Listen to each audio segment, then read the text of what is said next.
This is Team 6 with Kaitlyn, Reebbhaa, and Jeff and our robot Joey.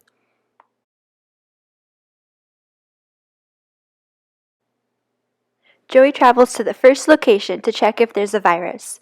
Before moving forward, Joey uses the sonar sensor to check left, forward, and right and make sure the distance is not below a certain threshold, indicating that we're too close to a wall. We use the A-star algorithm to find the most efficient path from our start location to the first possible virus location.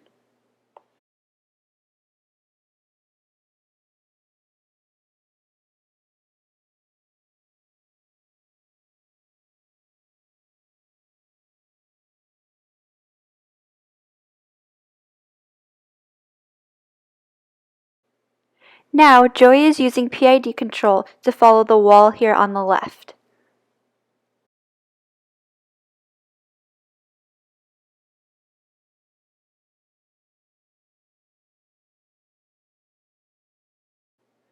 During the last few increments of wall following in each block, we check forward with the sonar sensor to make sure we're not too close to a wall before proceeding forward.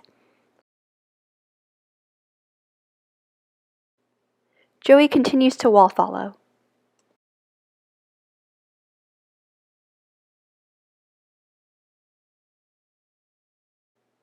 Now, Joey's camera will use color detection to determine whether there is a red virus, a green virus, or none in front of us. Since the red virus was detected, we now use A-star to calculate a path from our current location to Lab A. From location 1, Joey navigates to Lab A to deposit the virus. Starting off, Joey uses PID control for wall following to navigate out of location 1. This is done so that when Joey turns 90 degrees, it has the correct orientation and does not overturn. If Joey overturns and is too close to a wall, it corrects itself by turning away from the wall in small increments by a factor of 0.5.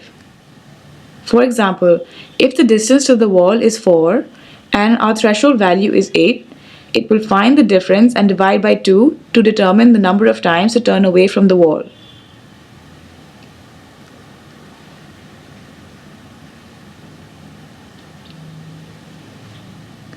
The blocks that Joey does not use wall following for, it uses the particle filter to estimate its current position and moves forward accordingly.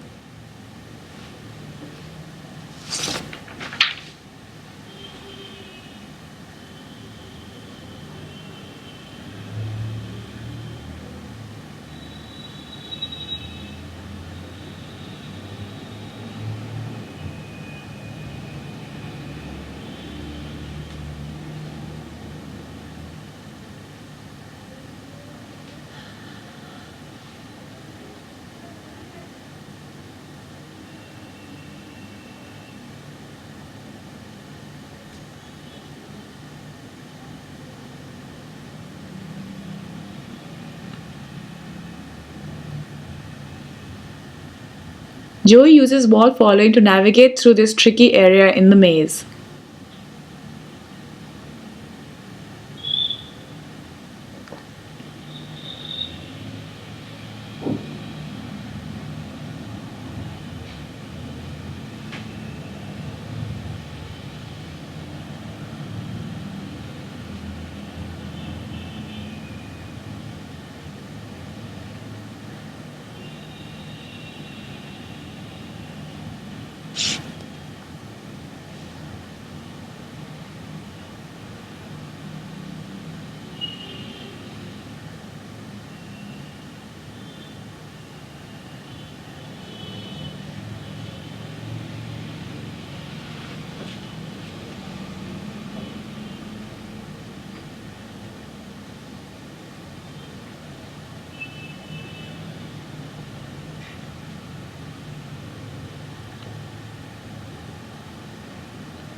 In the corners, Joey attempts to initiate wall following but turns towards the wall too drastically.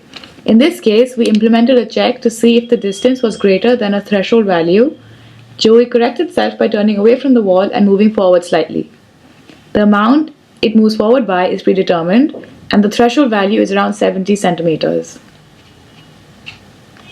It continues with PID control once it is out of the corner.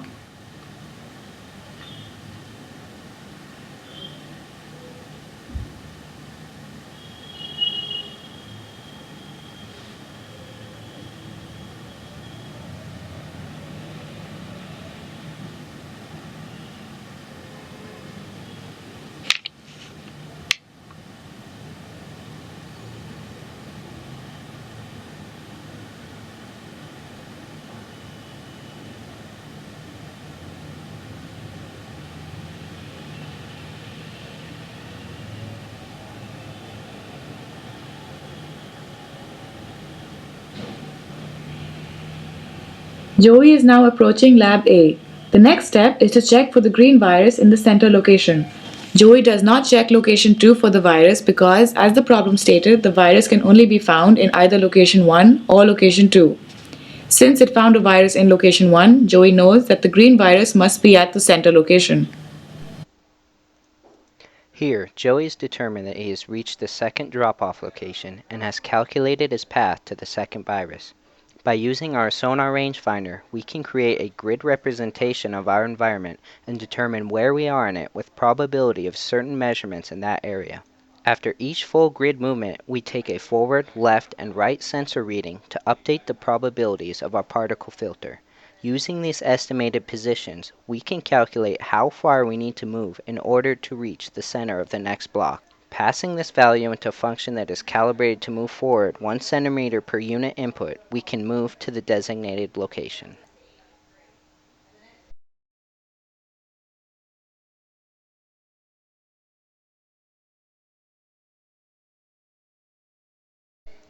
Here we can see Joey transfer from using the wall following technique to a movement method determined by our particle filter.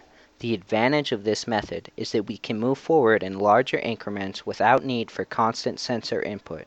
This speeds up the process of movement significantly.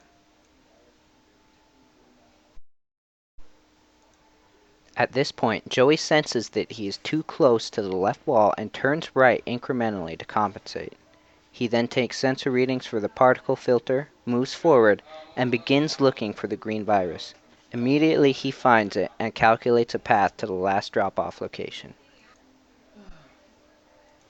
Joey has little trouble navigating to the corner and uses a combination of particle filter determined movements and wall following.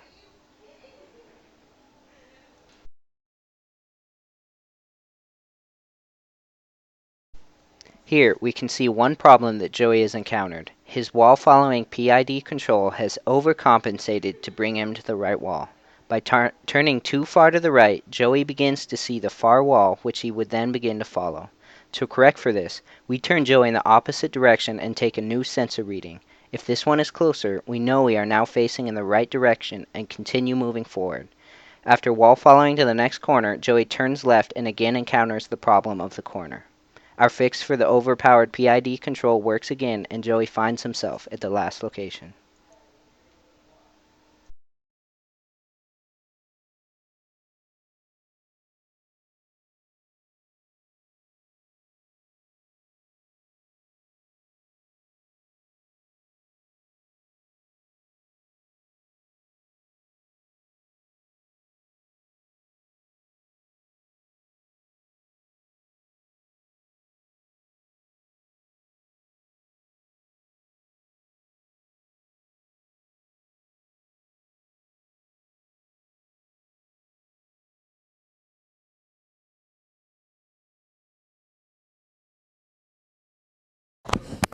Okay, it's filming. Cool.